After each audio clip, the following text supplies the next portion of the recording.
Selamat sore teman-teman semua. Di sini kita akan melakukan podcast bersama dari Fakultas Bisnis Akuntansi dari Universitas Terbuka ini. Nah, sore hari ini kita ditemani oleh narasumber kita dari salah satu anggota PMI. Ya, Nah, mungkin langsung saja supaya kita lebih dekat lagi dan orang lebih jauh lagi mungkin kita bisa perkenalan dulu Pak. Perkenalkan ini silakan untuk perkenalan lebih dahulu. kalau misalkan nama asli saya itu Abdul Anak, tapi kalau misalnya di PMI kita ada nama panggilan khusus, biasanya katanya Awe. Oh, baik. Jadi kami manggilnya Kak Ali aja ya. Boleh. Biar lebih dekat tadi. Iya, oke, Kak Awe. Nah, teman-teman, ini kita kedatangan Kak Awe dari anggota PMI ya. Anggota PMI Oh, kebetulan jadi relawan PMI anggota PMI. Oh, oke. Nah, mungkin Kak Awe juga mungkin biar lebih nyaman, kita juga berkenalan nih. Nah, saya sendiri itu namanya Rama. Jadi bisa panggil Rama dan dengan saya.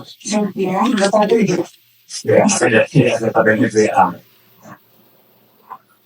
Sebelum kita mulai ini Kak, mungkin teman-teman sebagian besar mungkin ada yang belum tahu nih PMI itu apa. Jadi boleh penjelasan singkat dari KAW, PMI itu apa dan bergerak di bidang apa ya?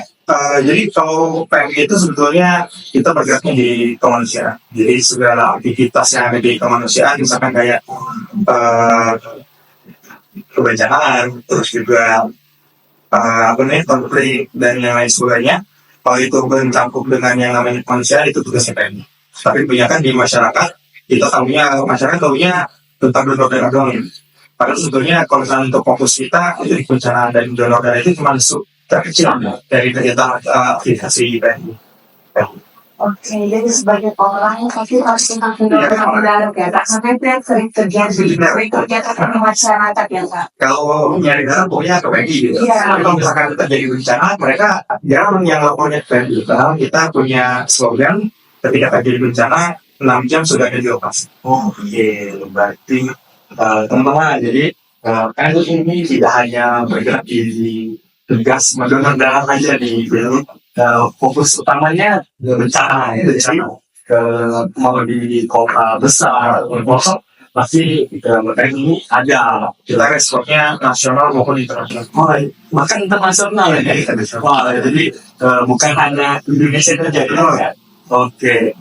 Nah, sesuai dengan tema kita hari ini yaitu collaborative for humanitarian mission. Jadi kita membahas hal yang berkaitan dengan misi masyarakat. Nah, apa aja nih kontribusi yang telah diberikan secara pribadi KAW sendiri pada masyarakat ataupun dari organisasi PMI. Kalau secara pribadi, saya mungkin lebih banyak kontribusinya di waktu ya. Di waktu, terus juga ketika PMI butuh untuk penugasan saya akan solusi. Mungkin gitu. Terus juga di pengetahuan. Jadi kalau misalkan selain dari relawan dan respon bencana, ketika ada masyarakat yang butuh yang namanya pelatihan, terus juga pengembangan kapasitas, itu saya bisa mengisi. Mungkin ada Kak kegiatan apa yang terjadi pengabdian masyarakat, boleh contohnya apa aja? Contoh kalau misalnya itu di pengabdian masyarakat di 2018 saya pernah turun di bencana tsunami Palu 2018, terus juga tahun kemarin 2023 itu di gempa Cianjur dan lain. Oke, banyak juga nih ternyata teman-teman yang udah dilakuin sama Kak Awe selama pengabdiannya ke masyarakat. Dan juga ini termasuk besar ya Kak, tsunami dan gempa. Kakak turun langsung ya? Oke. Jadi selama kakak melakukan kegiatan itu pasti ada kunci dan tips-tipsnya buat kegiatan itu berjalan dengan lancar. Boleh nih Kak, kasih tahu elemennya kakak pegang untuk menjalankan kegiatan. Kalau tipsnya sebenarnya satu hati.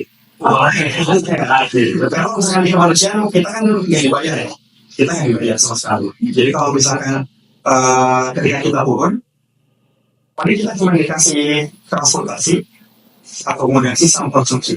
Tapi kalau misalkan untuk kayak bayaran gaji ketika kita tugas itu kan, makanya untuk relawan-relawan PMI kita diutamakan memang jiwanya jiwa sosial. Jadi nggak ngelakuin yang namanya gaji, nggak ngelakuin yang namanya apa ya. Tapi memang walaupun kita nggak digaji, PMI itu dituntut untuk profesional. Kenapa? Karena kalau misalkan untuk berhubungan dengan masyarakat, kita nggak bisa cuma sekedar modal, oh saya pengen bantu ketika kita kabar tentang bencana gitu ya, oh saya pengen bantu itu nggak bisa. Karena kebanyakan kalau misalnya masyarakat itu ketika dia cuma modal hati, tapi nggak ada kapasitas kayak pengetahuan, pengalaman, dan yang lain segala macam, malah jatuhnya nanti jadi korban. Kayak misalkan mungkin pernah ada kasus penjara gitu, ada orang yang ngirim bencana, ngirim bantuan untuk bencana, ternyata di jalan. Atau ketika dia ngirim bantuan, ternyata dia ikuti sama masyarakatnya. Jadi kalau misalkan dia punya bencana, kita nggak bisa cuma sekedar niat untuk bantu, tapi kita juga harus punya yang lain kapasitas. Makanya kalau misalnya di PMI, kita lihat pelatihan guys.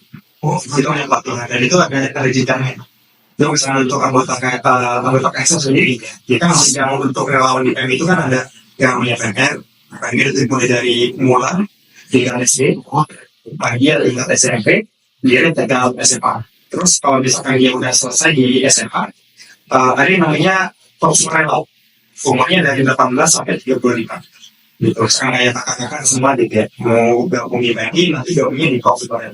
Oh langsung? Ya langsung. Tapi kalau misalnya udah umurnya udah lewat dari 35 atau udah kerja profesional, nanti masuknya di tenaga sukarela. Jadi kalau misalnya untuk ketika kita mau turun, kita wajib dikabul 120 jam. Pendidikan dasar 120 jam, itu ada 14 ayat materi, terutama yang ditekankan tentang soal plus. Karena kita meminimalisir yang namanya terjadi jatuhnya korban berikutnya, apalagi kalau misalkan dari rawan itu sendiri. Jadi mungkin saya sendiri atau teman-teman yang lain pengen atau ingin ikut dalam PMI ini, jadi tetap boleh ya, boleh. Jadi nggak harus yang belajar dari pihak TK, jadi nggak perlu itu, tapi kami juga bisa ada kesempatan untuk join. Nah, teman, jadi yang hatinya yang suka menolong dan juga mau belajar ilmu-ilmu untuk menolong bencana, jadi teman-teman bisa langsung join ke PMI. Nah, terus juga berarti kuncinya tuh hati. Itu sebagai kita latihan. Jadi yang ditamakan yang pertama ke hati, kita belajar dulu ya, kalau jadi niat untuk belajar, niat untuk menolong itu bagusnya. Yang pastinya saat menjalankan jalan misi master ini dari pihak PMI semuanya maupun kakak sendiri pasti menghadapi beberapa tantangan. Pasti ada Nah, apa aja nih tantangan yang dihadapi oleh PMI selama menjalankan kegiatan manusia dan misi master ini ataupun dari KSI? Tantangan ketika kita menjalani misi kemanusiaan itu yang pertama sumber daya. Misalkan contoh orang-orang kebanyakan ketika kita respon bencana di kan pelayanan pasca pelayanannya banyak tuh di PMI. Jadi kalau misalkan di PMI itu kita bukan cuma sekedar ngambil bantuan, kita dropping, kita kasih ke masyarakat, selesai. Itu enggak. Di PMI itu ketika kita memutuskan untuk terjun dan membantu masyarakat, kita bakal membantu masyarakat sampai kalau misalnya pengancur, berarti sampai kita bisa ngadirin rumah sementara semi permanen. Kalau misalnya udah sampai itu, baru kita selesai. Nah, sekarang ini yang jadi masalah adalah sumber daya manusia. Banyak relawan-relawan yang dia punya kapasitas, tapi ketika ditugasin, ada tinggal misalkan kayak sakit segala macam. Sedangkan kalau penugasan kan kita sekitar 2 minggu. Nah, sebelum penugasan itu kita harus siapkan juga 2 minggu, ada vaksin, tes kesehatan, tes mental segala macam. Terus yang kedua logistik pun jadi kendala juga. Kadang kalau misalkan di PMI itu selalu terakhir masyarakat itu misalkan mereka mau ngasih bantuan, ayo koordinasi dulu dengan PMI atau organisasi kemanusiaan yang buka posko di lokasinya dia. Kenapa? Karena kalau misalkan kita ngasih bantuan dan itu nggak sesuai dengan jumlah masyarakat, itu yang suka jadi permasalahan juga jadi putus masyarakat itu apa? Jangankan jumlah bantuan ya, kadang beda bungkus aja kita dibalas ya. Beda bungkus. Ada yang plastiknya dibungkus warna merah, ada yang plastiknya dibungkus warna putih, itu jadi permasalahan di masyarakat. Karena beda. Iya benar. Jadi kita selalu gunain kalau misalkan mau ngasih bantuan, kita nggak masalah kalau mereka mau ngasih bantuan, misalkan kayak kakak misalnya di web mau ngasih bantuan ke lokasi bencana, ya kita nggak masalah kalau misalkan kak kita mau dong penghasilan PMI untuk masalah bantuan, tapi kita pengen ngasih langsung ke masyarakat. Oke, nggak masalah. Yang ini koordinasi dulu gitu kan. Kalau pilih sumber dayanya apa, logistiknya apa, apakah bentuk uang atau barang, nanti kita cari itu desa mana yang cocok untuk dikasih bantuan. Nah, karena nggak jadi masalah, udah nggak tahu datanya, nggak tahu desanya, main ngomongin, padahal desanya nggak bisa diakses. Akhirnya jadi korban lagi. Itu kejadian di 2018 sih Pak. Oh, berarti karena ini nggak hanya memberikan bantuan saja, terus waktu enggak. Jadi benar-benar kalau bisa tuh stay di lokasi, mendata korban, terus juga menyediakan tempat tinggal ya. Pokoknya sampai masyarakat bisa balik lagi dan menjalani aktivitas normal baru itu. Oh, berarti nah kayak ini kan fokusnya ke bencana alam tadi ya. Nah, pada saat bencana alam itu apakah semua anggota PEM itu langsung turun ke sana? Iya, Akhirnya pembagian. iya pembagian. Jadi kalau misalkan sebetulnya kalau misalkan untuk klasternya atau untuk kita itu hanya berkontingen deh. Untuk satu tim ketika diterjunnya itu 33 orang. Sesuai dengan kapasitas atau kemampuan masing-masing. Misalkan 2 orang untuk tim asesmen, nanti 5 orang untuk tim dapur umum, nanti 5 orang lagi untuk tim kesehatan, segala macam punya dengan itu. Nanti untuk 33 orang berikutnya, ketika yang tim satu udah diberangkatin masa tugasnya 2 minggu. Nanti selama 2 minggu masa tugas tim satu, kita udah nyiapin tim 2. Standby. Tapi ketika tim satu dan persiapan belum itu kan selesai tugas hari Senin yang pulang. Nah tim 2 di hari Minggu itu udah kita berangkatin. Jadi tim satu pulang, tim 2 udah berangkat. Berikutnya itu tim 3, tim 4. Jadi tidak lepas ya, tidak lepas. Ya, ini supaya terus untuk tenaganya. Sebagai tantangan yang akan dilakukan dari sumber daya, mungkin dari anggotanya sendiri yang itu ada target pemasaran ini. Komunikasinya bisa kan. Pasti Nah itu kan pembagian proyek kerjanya ya Kak. Nah jadi bagaimana nih cara PI sendiri untuk mencatat kompetensi anggotanya dalam uji kemanusiaan? Kalau kita untuk meningkatkan kompetensi di PMI, yang pertama pelatihan. Jadi kalau misalkan nanti setelah selesai dari pendidikan dasar 120 jam tadi, ya nanti kita ada yang namanya spesialisasi. Jadi kalau di 120 jam tadi kita dapat materinya umum kan. Kelompok pertama 30 jam berarti kelompok pertama umum. Nanti juga tentang logistik, shelter dan yang lain sebagainya itu umum. Nah, ketika udah selesai nanti kita minatnya kemana nih? Misalkan contoh kayak saya habis ikut umum, saya minatnya ke logistik pergudangan. Nanti pelatihnya berarti ke logistik. Nanti dilatih, selesai dilatih, baru kita ada workshop atau pelatihan rutin. Pelatihan penting itu pelatihan ya Kak. Nah, jadi setelah pelatihan itu bisa melihat kita sendiri, bukan kayak yang pertama biasanya kita minatnya kemana? dari Diri sendiri. Tapi tidak bisa itu nanti diarahkan sama PNI. Oh, berarti ada kesempatan untuk anggota ini mungkin kemana ya untuk. Jadi kalau misalnya memang dia ini atau saya misalkan bingung nih mau mana baru dan PNI itu mengarahkan saya untuk kamu berada di sini ya. Jangan lepas nanti dari nilai di dasar tadi Pak. Kita nilainya di mana misalkan nilai paling bagus kita di Santa berarti udah kita ada pelatihan Santa kita kirim untuk Santa. Oh berarti itu ada penilaian ya pada penilaian. Oke. Nah karena melihat anggota ini sangat baik dan sangat sigap ya dalam pencapaian. Jadi apa nih Kak? Ada umumnya itu oleh Kakak sendiri atau anggota TNI? Kalau untuk pedoman itu sebenarnya banyak ya.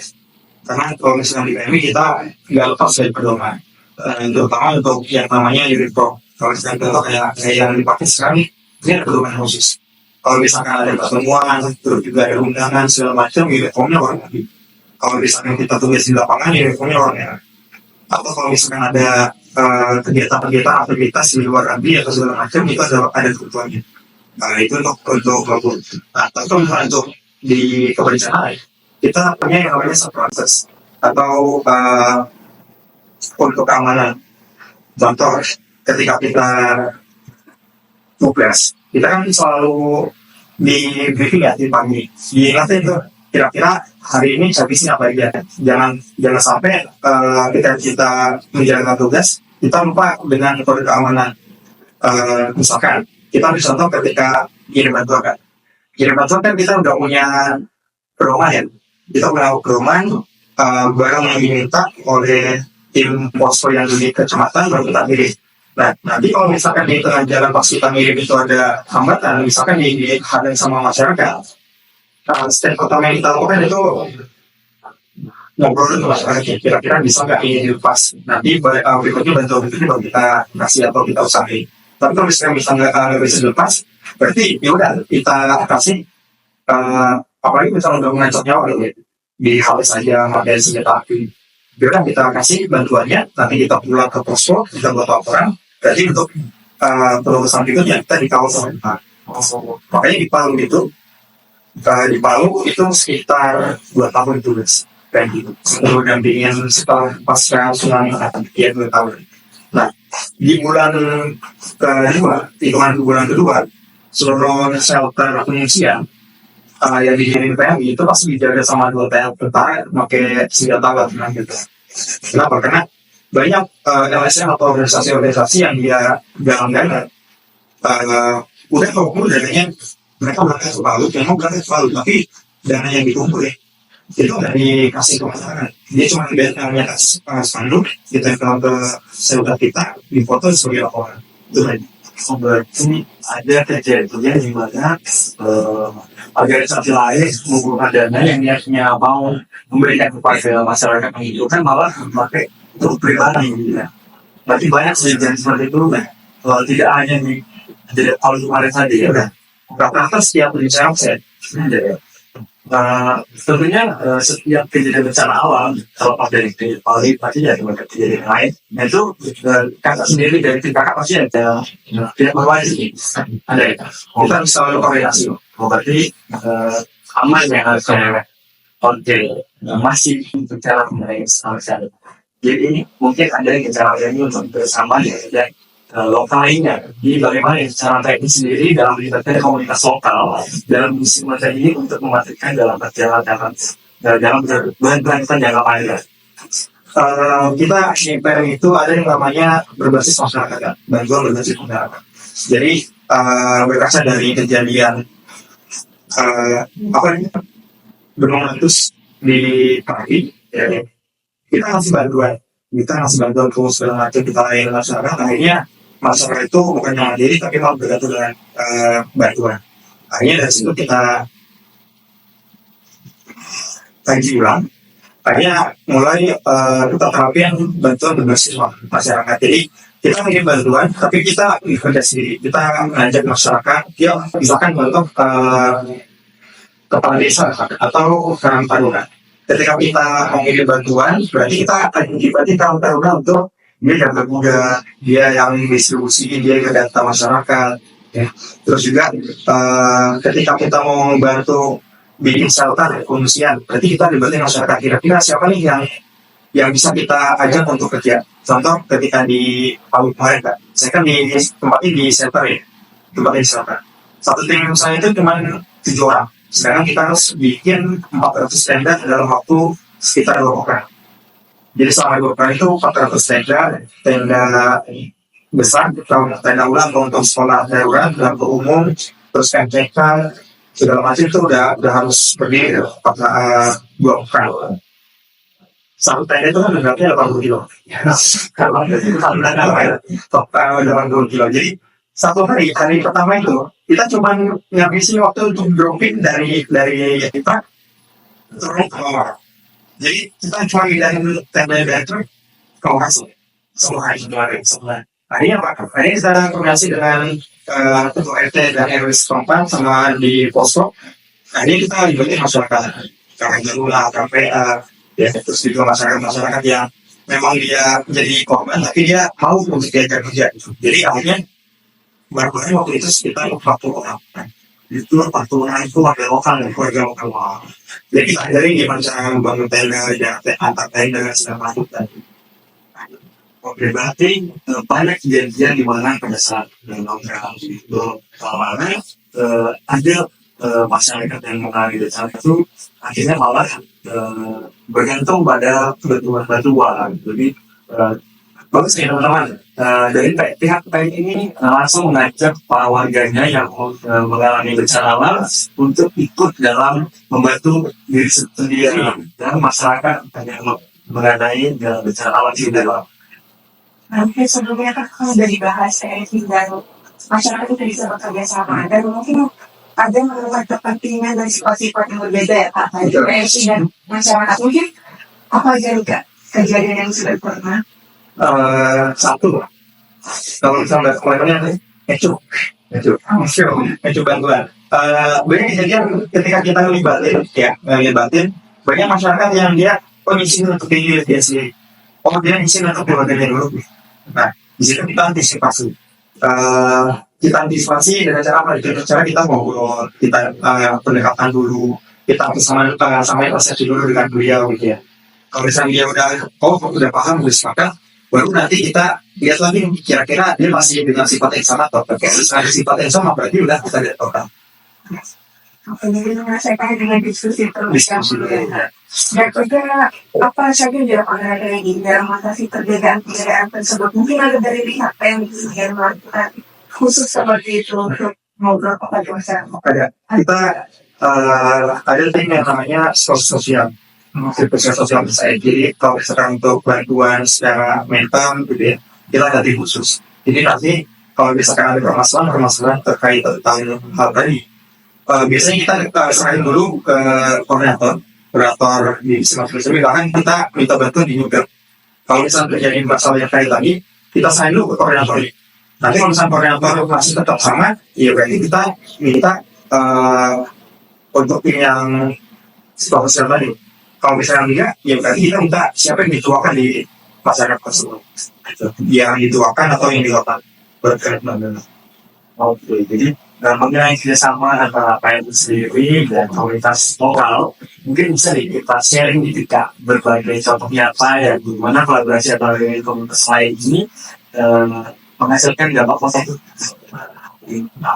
Sharing sama dampak positifnya satu, kalau misalkan di lokasi-lokasi yang udah jadi yang mana kita bantu ya, dan itu jelas pernah terjadi bencana, biasanya kita masukin dana daftar atau bencana.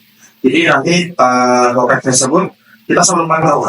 Jadi masyarakatnya nanti secara berkala kita ajarin untuk dia mempersiapkan diri kalau misalnya terjadi bencana berikutnya gitu. Jadi mitigasi bencana segala macam kayak di Palu, di Lombok itu belum berjalan sekarang, di Cianjur juga tahu.